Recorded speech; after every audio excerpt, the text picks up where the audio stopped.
Imagine these vast fields, feeding the world. But instead of just manual labor, picture these powerful, smart agricultural vehicles doing the heavy lifting. We're talking tractors, harvesters, planters, the whole fleet. Today, we're really digging into the global market for these machines. It's a sector that's, well, changing pretty dramatically, even if quietly. Our guide for this is the Global Agricultural Vehicle Market Outlook 2021-2033 from Cognitive Market Research. And our mission really is to pull out the key insights, find those surprising growth areas, and help you understand what's driving this absolutely vital industry. Think of it as, well, your shortcut to getting up to speed on something that affects us all. Absolutely. And if you look at the big picture globally, it's pretty striking. This isn't just gradual growth. We're talking about sales revenue of over $7.8 billion back in 2021. That's projected to hit nearly $9.5 billion by 2025. And then, get this, a massive $13.7 billion by 2033. Wow, $13.7 billion. Yeah, the overall compound annual growth rate, or CAGR, is around 4.782%. So like you said, it's more than just selling more machines. It really signals this global push for efficiency and productivity in agriculture. It's strategic. Okay, strategic. Yeah. Let's unpack that. Where should we start our regional tour? Maybe North America is such an established player. What are the numbers telling us beyond just its, sheer size? Right. North America is definitely a major force. It was valued at just over $2.5 billion in 2021. And that's projected to grow substantially, reaching over $4.2 billion by 2033. That's a solid CAGR of about 4.456%. The scale is huge. And the U.S., I assume, is the biggest piece of that pie. Exactly. The U.S. is projected to hit almost $2.9 billion by 2033. Leads the way. But you know what's interesting? Canada. Oh, how so? Well, while it starts smaller, around $375 million in 2021, it's set to nearly double. It's projected to reach over $715 million by 2033, and its CAGR is actually stronger than the U.S., 5.284%. Huh, 5.28%, so a faster rate of growth north of the border. Precisely. It really suggests a more, maybe aggressive push towards adopting newer tech up there. Interesting. Maybe driven by, I don't know, labor shortages or specific government programs. Could be. Could be factors like an aging farming workforce needing tech, or maybe specific incentives for sustainable, high-efficiency farming. And Mexico's contributing strongly, too, expected to grow to over $600 million by 2033 with a healthy 4.742% growth rate itself. So the takeaway for North America is U.S. provides the scale, but Canada is showing the surprisingly faster acceleration in mechanization. That's definitely something to watch. Exactly. It's a nuance within a mature market. Okay, let's shift gears. Leaving North America, let's head over to Asia Pacific, a region we always associate with, rapid economic growth. How's that playing out in the agricultural vehicle space? What's driving things there? Well, Asia-Pacific is really the standout growth engine globally in this sector, no question. Its market is set to basically double, from just under $1.5 billion in 2021 to over $2.8 billion by 2033. And the regional CAGR is the highest globally, 5.1%. 5.18%. Okay, that's significant. Who's leading within the region? China, I imagine. China's definitely leading in terms of market size, yeah. Projected to hit over $950 million by 2033. Strong growth there, too, 5.528% CAGR. But, and this is really the headline grabber, look at India. India, what are we seeing there? India's growth is just, well, astonishing. It has the highest country CAGR in the region at 5.931%. Wow, 5.931. That's way above the global average. Way above. And it signifies something profound. It's not just a few more tractors. It points to, likely, major government initiatives boosting rural development, food security for a massive population. It's a fundamental shift. Real modernization push. Absolutely. Modernization that probably also frees up labor for other growing sectors. It's a huge economic and social story unfolding. Well, you mentioned it's not just the giants. Right. Even Singapore, not exactly known for vast farmlands, is a notable player. Projected to reach over $400 million by 2033 with a strong CAGR of 5.036%. Interesting. Suggests maybe high-tech, urban, or specialized farming investment. Precisely. Things like vertical farming, precision agriculture in controlled environments, investing heavily despite limited land. So Asia-Pacific, especially India, is really where a major agricultural transformation is happening, driven by strategy and necessity. That sums it up well. Okay, now let's turn to Africa, a continent with, obviously, immense agricultural potential, but often facing challenges. What do these numbers tell us about mechanization there? Africa is fascinating. It was actually the second largest regional market back in 2021, valued at over $1.7 billion. Second largest, ahead of Asia-Pacific in 2021. Yes, initially. Though Asia-Pacic's growth rate means it overtakes it later in the forecast. Africa's market is expected to rise significantly, hitting over $3.1 billion by 2033.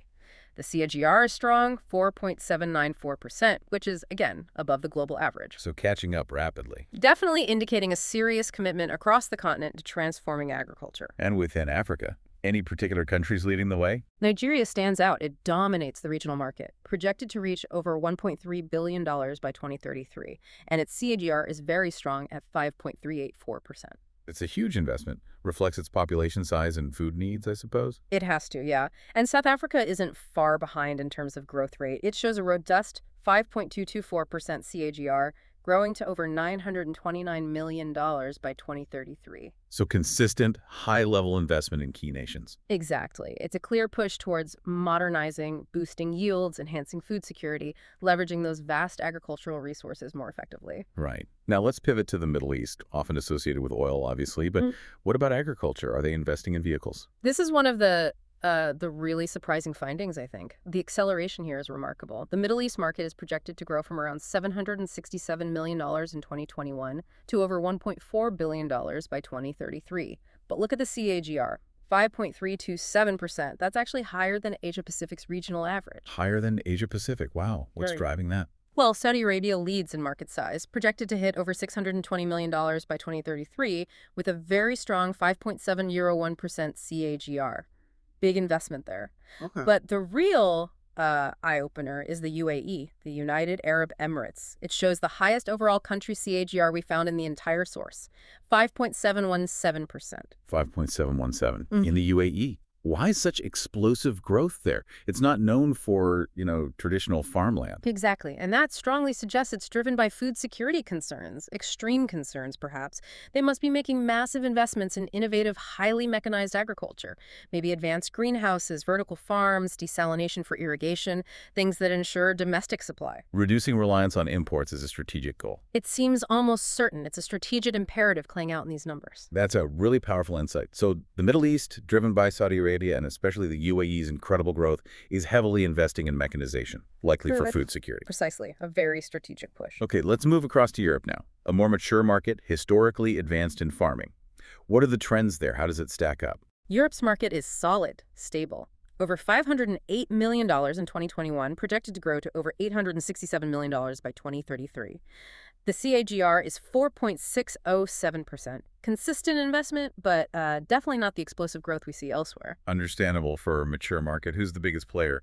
Germany. Yes, Germany leads, projected to reach over $271 million by 2033, with a decent 4.944% CAGR. But again, there's an interesting story within the region. The UK. UK. What's happening there? The UK is projected to climb to over $172 million by 2033, but its CAGR is Europe's strongest at 5.544%. 5.544. That's higher than even China's rate you mentioned. It is. It's significantly above the European regional average. It suggests a real focus on efficiency and modernization in the UK's agricultural sector, perhaps driven by, post-Brexit policy shifts or a renewed focus on domestic production. Interesting. And how does that compare to, say, Italy? Well, Italy shows the other end of the spectrum within Europe. Its CAGR is the lowest, just 3.787%. So quite a bit of variation even within Europe. Absolutely. Even in mature markets, you see these national differences. The UK showing surprisingly strong growth is a key takeaway. Got it. Okay, finally, let's wrap up the regional tour with South America, a continent known for its agricultural richness, a global breadbasket. What's the picture there? Uniform growth. South America shows steady, significant investment. The market's forecasted to grow from over $766 million in 2021 to over $1.2 billion by 2033. The overall regional CAGR is 4.507%, so solid growth reflecting its importance. And Brazil, I assume, leads the pack? Naturally, Brazil's market is projected to increase to almost $520 million by 2033. Its CAGR is strong at 4.673%. dominant force due to its scale. Any surprises like we saw with Canada or the UK? Well, Chile stands out, much smaller market, obviously, but it has the strongest CAGR in South America at 5.31%. Projected to reach over $61 million by 2033, it suggests perhaps a very efficient, export-focused agricultural sector modernizing rapidly. So pockets of strong growth again, but is it continent-wide? Not entirely. The data also shows a category called Rest of South America, and its growth is notably slower, just a 1.937% CAGR. It really highlights the diverse developmental stages across the continent. So South America is kind of a mixed bag. Strong performers like Brazil and Chile, but slower progress elsewhere. That's a good way to put it. A mixed picture. Okay, we've toured the globe. If we try to connect all these dots, what's the big driver, especially in those high-growth areas like Asia-Pacific, the Middle East, Africa, the source mission developing economies, and mechanization? Yes, that's the core driver identified. Developing economies are investing heavily, and mechanization is rising everywhere. But it's more than just, buying basic tractors now. It's increasingly about smarter, more efficient technology to tackle global challenges head-on. And if you list the standout countries again, the ones really outpacing the global average. Right. The high flyers based on CAGR are really illustrative. India leading the pack at 5.931%. Then the UAE at 5.717%, Saudi Arabia at 5.717%, the UK surprisingly high at 5.544%, China at 5.528%, then Nigeria at 5.384%, Chile at 5.31%, and Canada at 5.284%. That list really paints a picture of where the most dynamic changes are happening. It does. These are the hot spots of investment and likely innovation in agricultural practices. And the why behind these specific investments. Yeah. It comes back to fundamentals, doesn't it? Absolutely. It's about increasing productivity, obviously, but critically, it's about improving food security, especially for growing populations. It's also about supporting economic growth in these regions. Technology, these vehicles are fundamental tools for building a more resilient, efficient, and hopefully more sustainable global food system. So we started with that global overview, that big $13.7 billion number. Okay. And we've drilled down into some really fascinating details across the continents, from North America's giants to Africa's rapid rise, the Middle East's strategic push, Asia's engine. It's a picture of real significant change. It really is. The key takeaway for me is that this market isn't just growing steadily, it's undergoing a genuine transformation. And it's driven by these deep, fundamental global needs feeding people, economic development, efficiency. So a final thought for you, our listener, to chew on. With all this massive global investment pouring into agricultural machines, how might this reshape not just how much food we produce, but also think about the environmental impact, the future of farm work, and what rural communities around the world might look like in the next 10, 20 years?